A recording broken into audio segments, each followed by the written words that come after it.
I think jobs report, shows that Bidenomics is working. And all told, we've created over 13 million. That's more than any president ever created in a 4-year term. President Biden, with the receipts, speaking today after a strong jobs report. It's true, 13.7 million jobs created on his watch. That's more than double the jobs created under Trump at the same point in his presidency. People point out, of course, very different economic terrain coming out of this pandemic recovery, but a lot of jobs, no matter how you count them. Now, many Republicans are doing something that shows you what's actually out there beyond some of the Beltway spin, because while there are Republicans who say they'll oppose anything Biden does, take a look at what happens with some of the policies they voted against. Senator Tuberville boasting it was great to see his state of Alabama receive crucial funds to boost broadband efforts.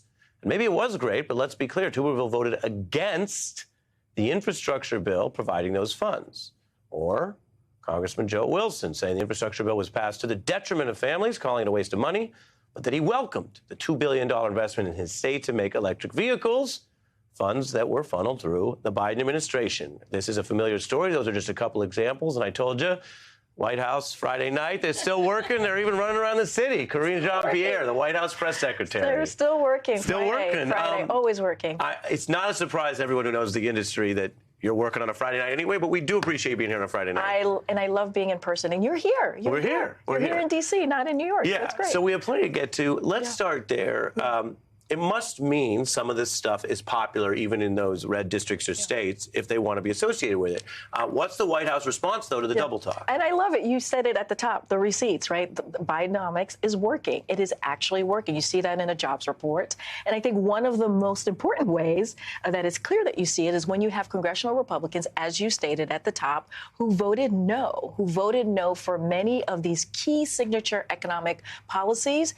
And then they go back to their district or to their state and brag about it, brag about the work that the president and congressional Democrats have done. And I think that is so telling. That is probably one of the biggest receipts that you can ever get. But as you saw from the president at the top, 13.2 million jobs created in the last 2 years under this president, which is really important to note. If you look at the unemployment rate, it's under 4%. We haven't seen anything like that in 50 years, and it has stayed under 4% for 17 months. All of those things are incredibly important. Wages are strong. They're rising. They're going up. Inflation is going down. You look at the last 11 months, it's gone down by 50%. All of these things are part of Bidenomics. All of these things are part of what the economic policy that the president has put forward. And let's not forget, when he walked into the administration, the economy was at a free fall. Yeah.